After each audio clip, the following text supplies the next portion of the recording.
Hello! ఈరోజు recipe అరిసెలు. మామూలుగా పండగ రోజుల్లోనే చేసుకునే ఈ అరిసెలు మనం ఈజీగా తక్కువ క్వాంటిటీలో ఇంట్లో రోజు కిడ్స్‌కి స్నాక్స్ లాగా యూజ్ చేయడానికి ఎలా చేయాలో ఒకసారి చూసేద్దాం. ఈ అరిసెలు చేయడానికి మనం మామూలు సన్నబియ్యం కాకుండా రేషన్ బియ్యం అనేది యూజ్ చేస్తాము. సో, ఇక్కడ నేను 1 కేజీ రైస్ తీసుకొని నైట్ అంతా సోక్ చేశాను. తరువాత రోజు ఆ బియ్యాన్ని ఒక గంట పాటు ఒక క్లాత్ మీద నీడలోనే ఆరబెట్టుకుని ఇలా మిక్సర్లో వేసుకుని ఒకసారి బ్లెండ్ చేసుకుని సన్నపాటి జల్లెడతో జల్లించేయండి. అరిసెలు చేసుకోవడానికి పొడి బియ్య పిండి పనికిరాదండి. ఇలా కాస్త తేమ ఉన్న పిండినే మనం అప్పటికప్పుడు తయారు చేసుకుని అరిసెలు చేసుకోవాలి.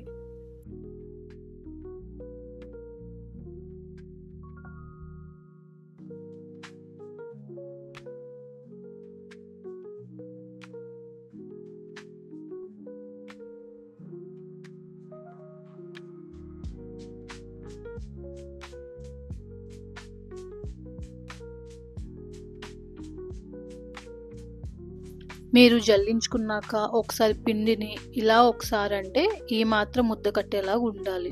ఇలా వస్తే మీకు పర్ఫెక్ట్ పిండి తయారైనట్టే. మనకు ఈ అరిసెలకి 1 కేజీ పిండికి 3/4 కేజీ బెల్లం పడుతుంది. నేను ఈ గ్లాస్తో 4 గ్లాసుల బియ్యం తీసుకున్నాను. దానికి గాని దాంతో 3 కప్పుల బెల్లం తీసుకుంటున్నాను. ఇక్కడ నేను ఆల్రెడీ బెల్లం పౌడర్ చేసేసి వేసానండి. సో ఈజీగా పాకం అనేది అయిపోతుంది.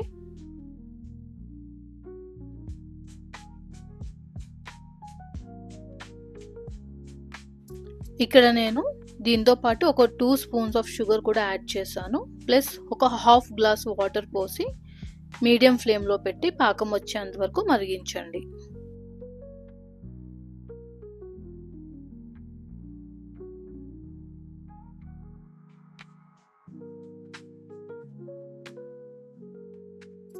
పాకం వచ్చేంత వరకు గరిటెతో ఈ బెల్లాన్ని కదుపుతూ ఉండండి.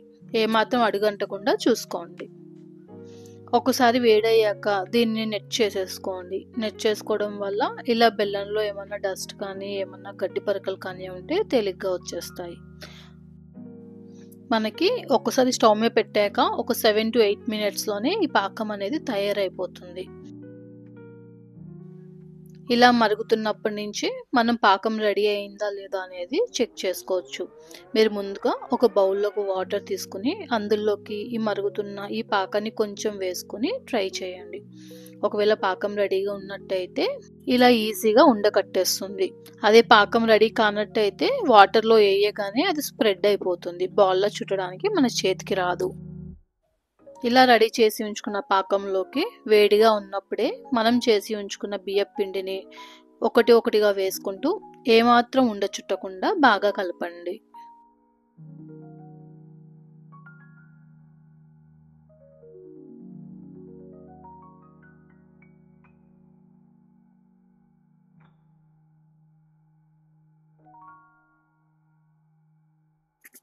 ఇక్కడ చూపిస్తున్న విధంగా మనకి కన్సిస్టెన్సీ అనేది రావాలి. ఇది వేడిగా ఉన్నప్పుడు కాస్త పల్స్గా ఉండేటట్టే చూసుకోవాలి. దీనివల్ల చల్లరేక అది కొంచెం గట్టిపడుతుంది. కలుపుకున్న పిండిని ఒక 5 నిమిషాల పాటు మూత పెట్టి వదిలేయండి. ఇది చల్లారేక ఇలా చేత్తోని ఒక 2 స్పూన్లు నూనె వేసుకుని ఈ పిండిని అంతా ఒకసారి బాగా కలిపేటట్టు మళ్ళీ ఒకసారి అంతా కలుపుకోండి.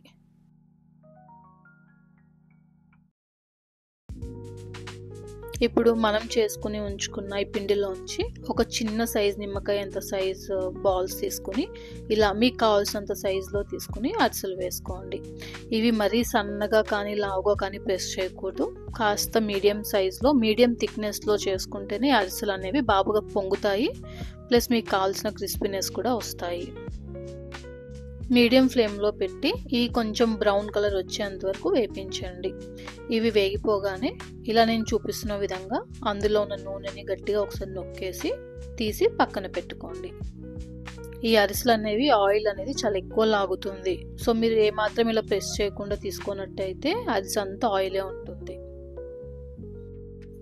సో ఇలా మీడియం ఫ్లేమ్లో పెట్టి ఒకదాని తర్వాత ఒకటి మీరు చేసుకున్న పిండిని అంతా అరిసెలు చేసి వేపించేయండి. అంతే, ఎంతో రుచికరమైన మరియు మనం ఇంట్లోనే ఈజీగా చేసుకునే అరిసెలు రెడీ. సో ఈ వీడియో మీ అందరికీ కూడా ఎంతో కొంత యూజ్ అయింది అనుకుంటున్నాను. Thank you for watching our channel. And ఎవరైతే మన ఛానల్ చూస్తున్నారో తప్పకుండా సబ్స్క్రైబ్ చేసుకోండి.